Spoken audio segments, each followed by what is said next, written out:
Welcome to Fireside Nets with Spen and Nick, brought to you by Empire Sports Media. It is April 25th, Monday night, and the Brooklyn Nets season is over. The Nets have been swept by the Boston Celtics. Jason Tatum had 29 points for the Celtics in their clinching win. They move on. The Nets, on the other hand, offseason begins. And I'll tell you this, Nick.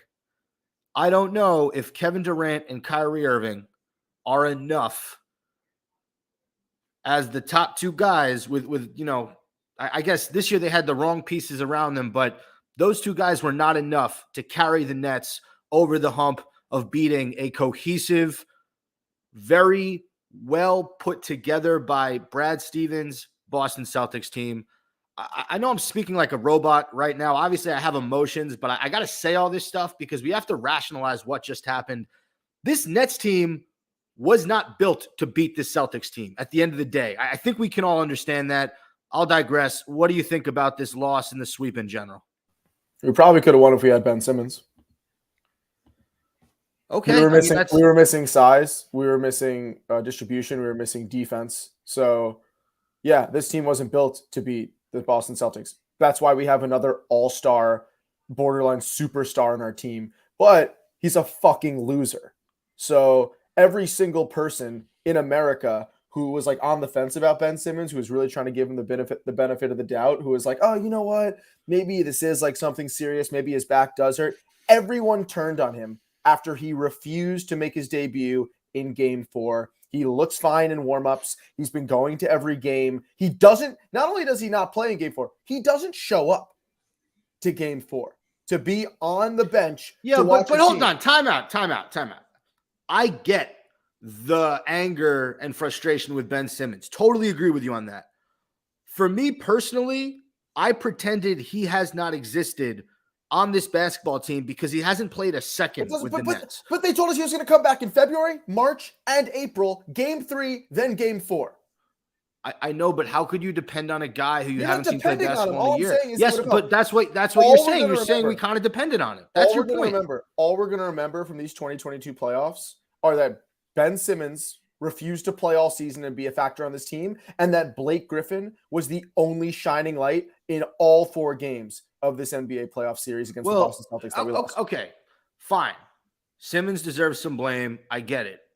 Can we talk about Steve Nash and how bad he was in this series and how Ime Udoka exposed him and made him look horrible at coaching? He went with a strict 2-center rotation for 2.5 games. Andre Drummond would start. Was very ineffective, never got into a rhythm, just wasn't right for this series. He's not mobile like Horford, Tice, and Daniel Tice are. And then you had Nick Claxton coming off the bench, who's good, but he's also limited offensively. You had a player in Blake Griffin who's played with this team before, who has some sort of chemistry with Kyrie and KD, and you did not play him. You saved him for 5 minutes in Game 3, and then maybe he played like 15, 20 minutes in Game 4.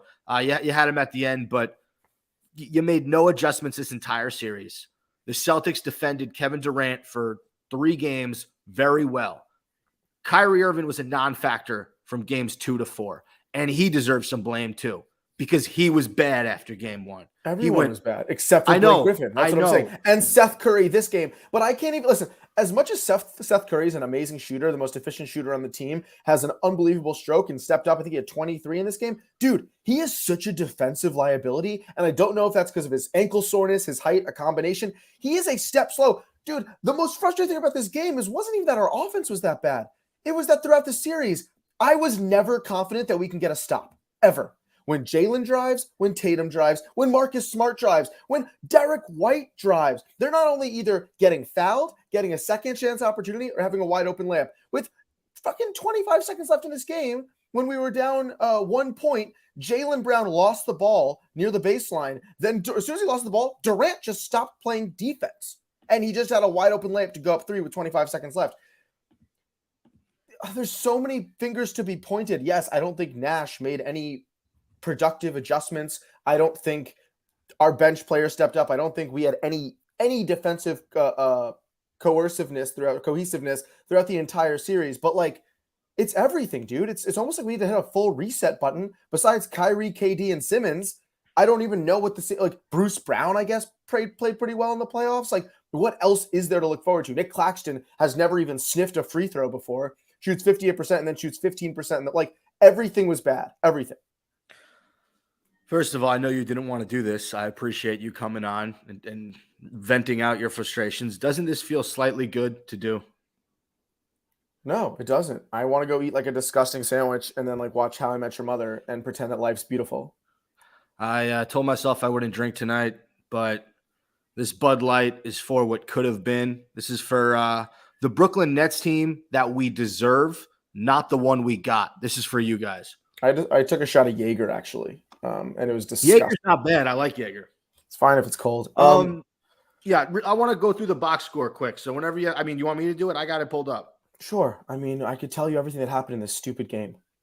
So Tatum had 29, as I mentioned, for the Celtics, 9 of 16 from the field, 4 of 6 from 3. Jaylen Brown had 22 points, 8 rebounds. Him and Marcus Smart, and Smart had 20 points and 11 assists. 2 plays in the fourth quarter where they both lost the ball, and because the Nets just have no eye for getting loose balls, Smart and Brown got the ball back and finished with a wide open layup. It was bizarre. It was like the Celtics were just a step ahead of us this entire series.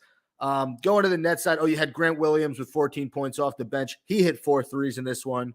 Kevin Durant, nice bounce back game. He was abysmal in game 3. He had 39 in this one, 13 to 31 from the field. He was 3 of 11 from 3-point range and a few turnovers. Did have 9 assists, 7 rebounds. Seth Curry finished with 23 points. You mentioned 5 of 9 from 3. Kyrie Irving, 20 points, lackluster 20 points. Kyrie was barely existent in this game, made no wow plays on offense, didn't do much on defense. He just sort of showed up, and I think this was not a game that he was into. I think a lot of people are saying, and I could see it, I think Kyrie Irving did not want to be there tonight. I think he quit on the Nets a little bit.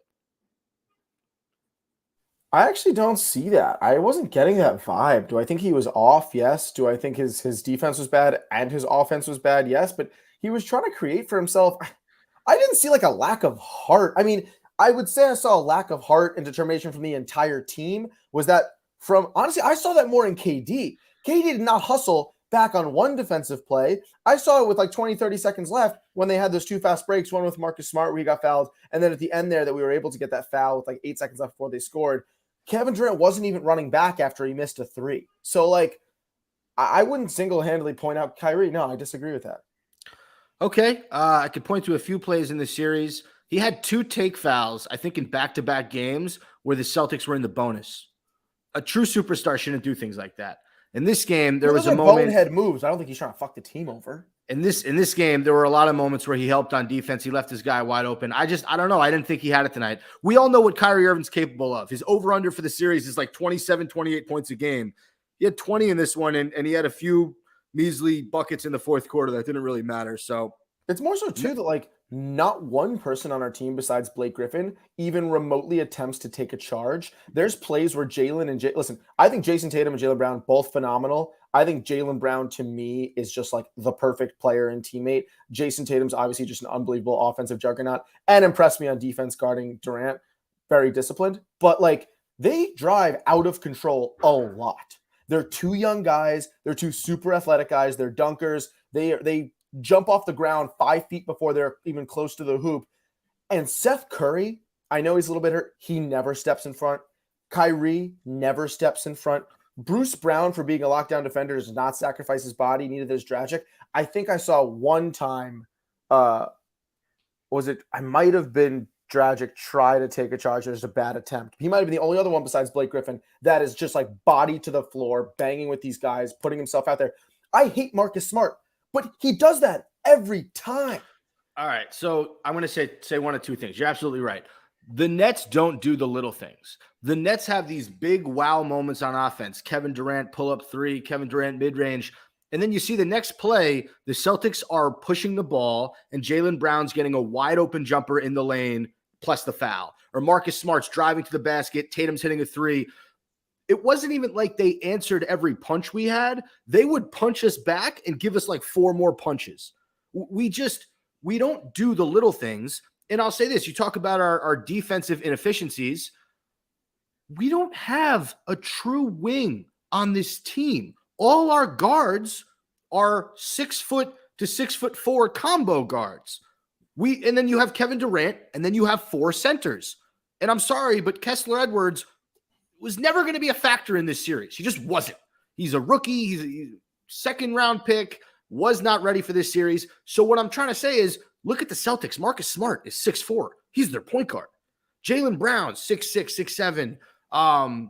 Jason Tatum, 6'8", 6'9". Like, these guys are gigantic. We don't have guys like that. So, yeah, when you see Tatum or Brown go to the lane and they hit the layup with ease, it's because our center's preoccupied with someone, right? Nick Claxton maybe is guarding Horford or Tice or something. But Brown and Tatum are going to take Seth Curry, Patty Mills, and Goran Dragic and Kyrie Irving to the woodshed every single time. And that's what we saw this entire series. And then on the flip side, the Celtics big men, all they did was out-rebound us because they have Horford and Tice and Williams. These guys were banging down low. We put in Claxton, we put in Drummond, but that's all we got. We did not want to play Blake Griffin. So if they have 3 guys, Grant Williams, they're putting in 4 guys against us. Like, it's amazing how much better Ime Udoka coached in this series than Steve Nash did. Just, it perplexes me. But everything, man, no wing guys. Just never got into a rhythm. Every time we got a bucket, we would let 2 or 3 up. Just a terrible, terrible series by Brooklyn. Bad offensive team, bad defensive team. I'm a Knicks fan now. I just want to formally say on Fireside. You're not a Knicks fan. You're not a Knicks fan.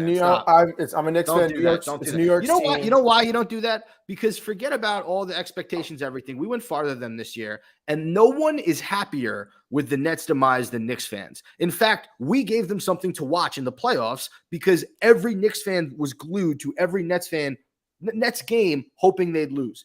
And I'll tell you this, that's progress. Back in the day, I don't think Knicks fans gave a shit about the D'Angelo Russell Nets teams. I don't think they were watching to root for them to lose. Okay, 2 years in a row, we've underwhelmed and we've tried to build the wrong way. And I think and I hope and I pray that Sean Marks and Joe Tsai get together and they come to the realization that we can't just put KD and Kyrie with a bunch of random guys. We have to actually build a team and we have to build a roster that makes sense. And until those 2 guys get together and have that conversation, the Nets are screwed. Listen, I'm obviously kidding. I'm not going to be a Knicks fan, but it's not just. I'm not one of those fans or one of those. I don't follow a team, and if they don't perform well, I don't like them anymore. That has nothing to do. I don't care that KD was off. I don't care that Kyrie was off. What I care about is us playing undisciplined, us not making adjustments, us not playing smart, but most importantly, not having any heart or just like thirst and hunger to win.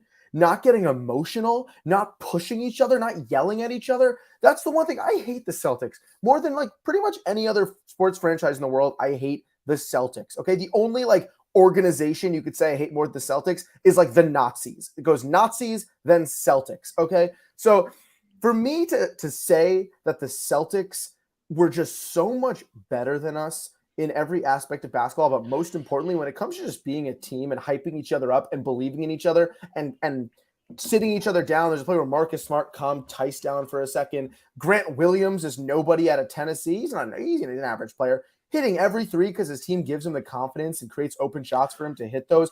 Everything they do right, we do wrong, okay? We don't give the ball to Curry enough until this game. We don't give the ball to Patty Mills enough. He shot a couple times. He's a little off in the second half.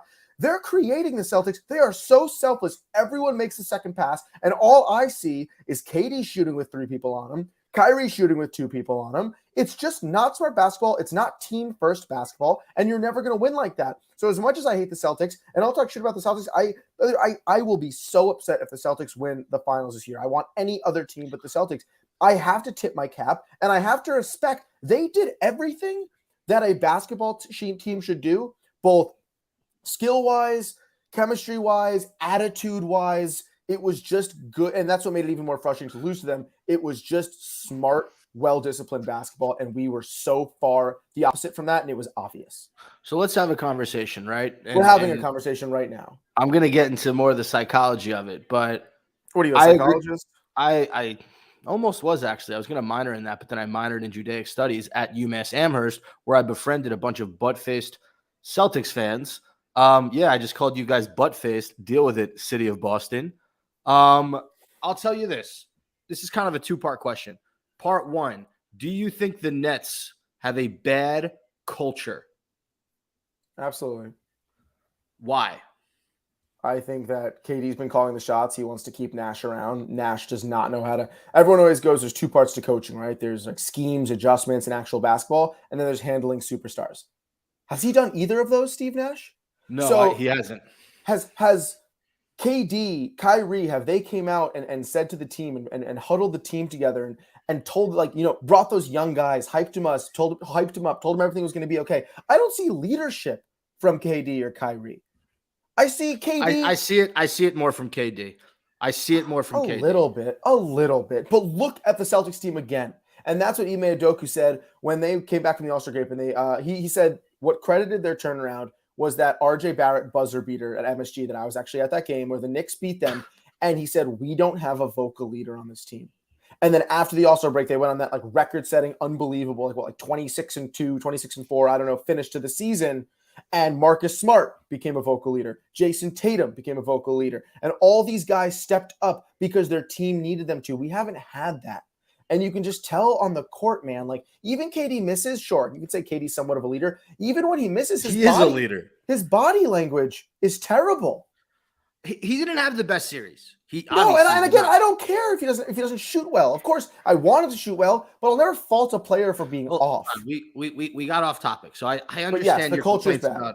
Okay, so here's my point: the Nets are basically going to have a new roster next year. They're going to have. We got people chirping in our mentions, by the way. Island Hub says, "LOL." Great contribution to the conversation, and then Big Task at Hand wrote, Where Brooklyn at? LOL. Bunch of clown faces. And I like the house emoji. What's the last one? It's like a celebrating, and then it's fishing. Oh, now they're fishing in the off season. That's fine. Oh, they're fishing in the off season. I didn't know the Nets fish. No, but here's my question. This is the follow up to the culture question. Can the Nets build a culture with new players, with Kevin Durant and Kyrie Irving leading the pack? Can they do that? Not with the roster they're creating, because they're taking a bunch of young guys.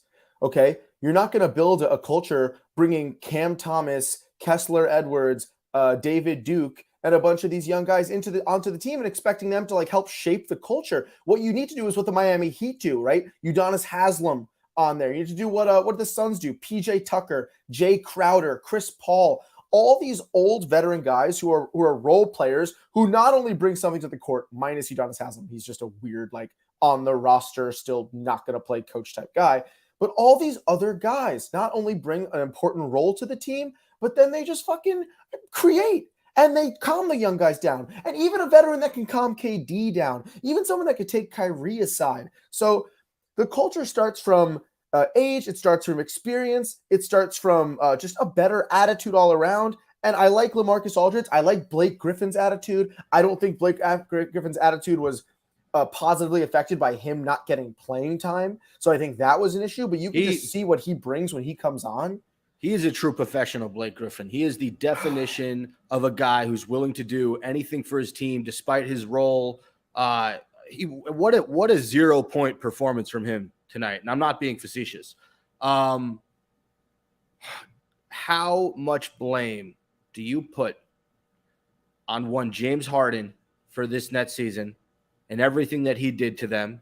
And how much blame do you put on Kyrie Irving making the decision not to get the vaccine, being a part-time player for the majority of the season, and then eventually playing full-time, but with 4 or 5 games left in the regular season? Well, let's confirm something. Our season collapse 3/4 of the way through the season came from Durant getting injured. It did, but that's not his fault. No. But I'm saying, and that's not his fault. That's unlucky on our part. For the Nets organization, that's unlucky for Durant. That, to me, was the start of our demise. More so than Harden leaving and more so than Kyrie being unvaccinated. Because in the beginning, we were crushing it. We were top of the league at one point, and Kyrie was not playing in home games. So With that said, do I think Harden overall had a negative impact on this team's success? Absolutely. Not more so because of what he brings basketball-wise, but because of what he did breaking us up as a culture, what he did breaking us up as a unit, shipping out and bringing these new guys in that then had to adjust and take a big bulk on. And I think Curry and Drummond adapted really well to this team and both became valuable assets to this team. But what happened? Ben Simmons only brought more drama off the court than anything good. So is Harden directly attributing to all of this nonsense? Maybe he was the first pin to drop, right? He leaves. All this stuff happens with Ben Simmons. KD then gets hurt. Kyrie drama hope finally comes to an end. So in the midst of the chaos, you could say that Harden maybe was the first domino to fall. But I'm not going to say that because I was happy when Harden left. I was happy when Simmons, Curry, and Drummond came in. I was happy when Kyrie started playing full time. And just look at the last 6 games before we got swept in this season. Everything was kind of coming together for this team. Granted, the competition wasn't as high as it was. We played a bunch of kind of low-end East teams to get into the playoffs in those playing games. So nothing crazy. But the fact of the matter is, I'm not pointing a finger at Harden because we should have been able to adjust. We should have been able to bounce back. It seemed like we were on the path to bouncing back until everything crumbled again, and we were fully exposed by this just better all-around Boston Celtics team. But I'm more so going to put the blame than Harden on Nash. I'm going to more so put the blame on Simmons. I'm going to more so put the blame on us as a unit not having the attitude, the determination, and any sort of fire to just erupt and end up closing out games. So I'll say less on Harden overall. I have a quote from Steve Nash. He wants to continue to be the Nets coach, is Cool. what he says. Do you think he deserves to be the Nets coach next year? Every time the Nets got within 3 to 5 points of the Celtics team, Udoka called a timeout, made an adjustment, or said something inspirational or something important or calmed his team down, and we never caught up. This is the last 2 games, games 3 and 4 against the Celtics. Nash does not do that. Now, I can't speak to what Nash does off the court. I can't speak to Nash in practice. I can't speak to Nash in the locker room. But there are coaches that you could visually see the impact they have on the game mid-game, in-game. They are making a direct impact. Ime Udoka does that. Tyronn Lue does that. Greg Popovich does that. People who call timeouts, people who at halftime make a quick switch, change a defensive scheme. What I heard from the commentators regarding Nash's adjustments, in air quotes, was he threw everything against the wall to see what stuck. He was switching matchups throughout the game today. He threw Blake Griffin in there last game at a weird time, threw him in earlier today because he seemed to have somewhat of a positive impact last game. Why didn't that happen much earlier in the series? Why didn't that happen towards the end of the regular season? So what I see from all these coaches is quick, decisive moves that have a direct impact on the game. What I see from Nash is hesitation, kind of this cloudiness of judgment, not knowing what to do that's really going to work. So trying all these different things. So with that said, I know I'm beating a dead horse here. I personally don't think Nash, and I love Steve Nash, 2-time MVP, was one of my favorite players, should be the coach of the Nets. Like I said, when we hit a full reset button or a 90% reset button, whatever it is, there's big changes that need to be made, and it starts from the top. Here's the full quote. I've loved doing this, coaching. Loved these guys, loved my staff, really had a great working environment and want to continue doing it. I think Ben Simmons and Joe Harris will give us a good lift. I'm sorry. I don't know if adding Ben Simmons and Joe Harris makes you a championship contender. I don't know, man. Ben, what do you mean? Ben, do you understand the impact Ben Simmons has on a basketball team? Yeah, he didn't show up. And Joe Harris would have been Seth Curry without the injury. Okay, but he still is inefficient on defense. Fine. So was Seth Curry. Seth Curry had 3 fouls in the first 4 minutes. My point is I don't think those are 2 quick fixes to – first of all, it's funny that Nash is saying that. Can we acknowledge that you just lost to a Boston team that you could have beaten if you played better basketball? Forget about improving the roster. Forget about the guys that weren't there.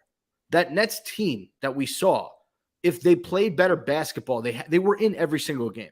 They just didn't play good basketball. So let's start there. Let's at least acknowledge the guys that were on the court that didn't perform. I agree, but let's also, and I agree, and to further your point, I will acknowledge that the series is entirely different if we don't lose on that first game buzzer beater from Tatum when the game was in our hand. And they outplayed us in that game too. I'm going to be honest with you. They outplayed us. So I'll get your back on that. And I will say game 2, we were up 17. We really collapsed 3 and 4 at home, which is sad. But yes, continue. And then the other thing I was just going to talk about a little bit. You look at what the Celtics built in Boston, and I don't know. Can the Nets build something like that with KD and Kyrie? I don't know what the answer is. That's the other part of it. Are we going to talk about Nick Claxton's free throws a little bit? What is there to say? I mean, I go 7 of 10 when I go to the court. How is this guy? What do you go? What was the final stat? Was it 1 of 10? I think it was 1 of 10. It was terrible. He shot 58 the regular season too, which is not terrible for a big man. I'm going to answer my holy king, who said the officiating in the beginning of the game was terrible. Dude, I agree. That sequence where Grant Williams tripped Dragic and then Tatum fell over and got the foul call was ridiculous. With that said, that was really only the first quarter. Towards the end of the game, the officiating kind of rounded out. And I will say we even got a lucky call where Tatum got a 6th foul because he kind of bumped into Dragic and fell on him. That was not a foul on Tatum. So I agree that first quarter is really frustrating and it was a huge momentum swing. But I don't think we could say that that kind of set the motion for the game or that was kind of going throughout the game. It leveled out.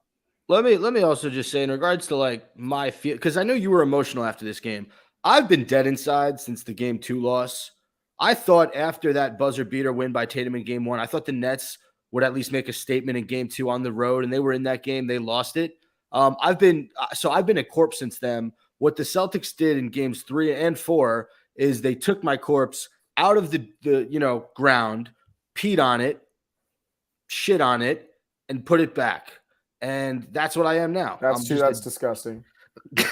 Well, that's how I feel, dude. Like we probably just lost 12 listeners because we didn't lose any listeners. Happen on your corpse.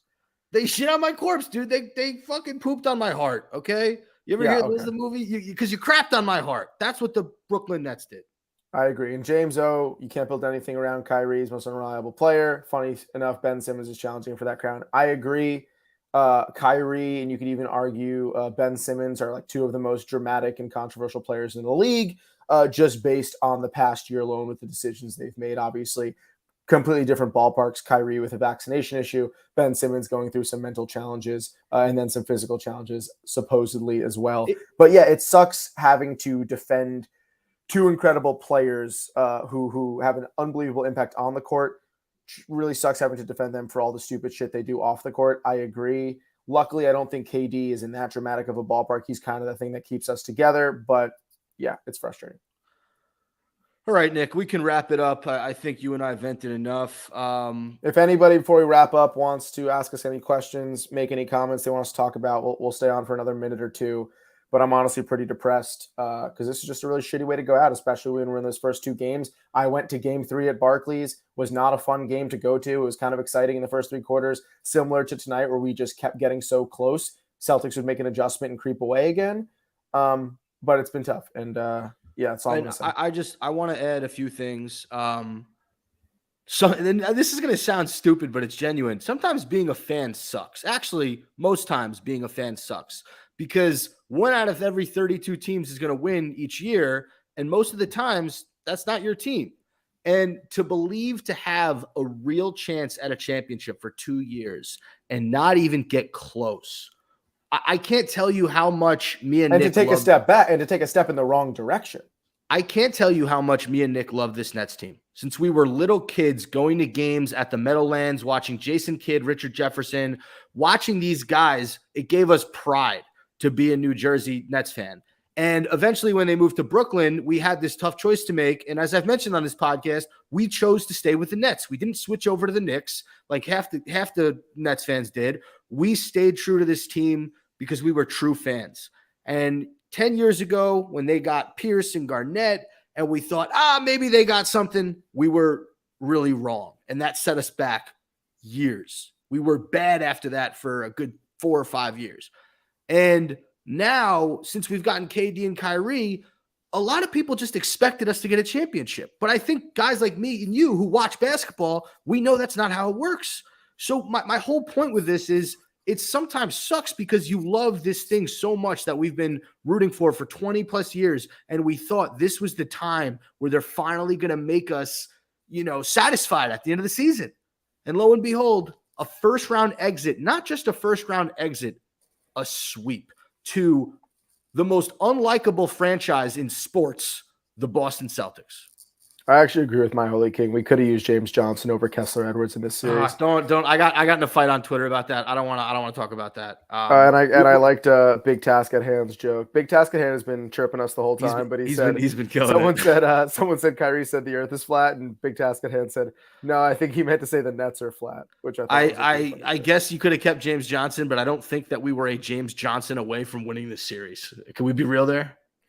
You think if we plug in James Johnson, we win 4 games? Right? We were missing defense. Yeah, but we were missing a lot more more than James Johnson. James Johnson does nothing but defense and size. He's a terrible. And the other thing I'll say, and I really hope this changes. I did not like the way the Nets front office with Marks, really Nash communicated with the fan base about certain players. Nash sat up there and said James Harden wasn't going to be traded. And then he got traded. People told me, oh, he's leveraging. I didn't care. I don't like to be lied to. This whole Ben Simmons thing, and I really hope it wasn't on the Nets. I really hope it was 100% on Ben Simmons' camp, because now, I don't know if you read, they're meeting. Rich Paul and Ben Simmons' team is meeting with the Nets to talk about Ben Simmons' future and where his physical and mental health is and will be. So I don't know how much is on the Nets for that whole situation. I do know that Nash sat up there and said he was expecting Ben Simmons to play. And then recently, he went up there before this game. He said, I was never expecting Ben Simmons to play. So which was it? Why are you my point is, you don't have to say certain things to the media, because then it makes us fans feel like you think we're stupid. So I really didn't like that. I do think the entire Nets organization was in the dark about Harden, because even KD said he kept saying bullshit to us. He kept saying he was going to stick around. But I will say with the Simmons thing, Nash is trying his best to represent Simmons. Nash even went back on the physical thing today and said about a few hours before the game, something about him trying to clear up his mental health. So Nash almost hinted it's more mental than his back issues, right? So listen, I agree. I don't like being lied to. Well, it's not just that, Nick. It's the injury reports. Because when KD was hurt, he was out for 2 weeks. Then he was out for another 2 weeks. And then he was out for Joe Harris had that whole mistake. Joe Harris, we thought, So it's those types of things I'm more speaking to. But I will say it must have been tough with Ben Simmons from a organizational standpoint to keep getting told he's physically fit but not mentally there, then to maybe lie, maybe there was truth to some sort of physical injury, but then milk that injury through the playoffs. So yes, something, there's no way you and I will ever know.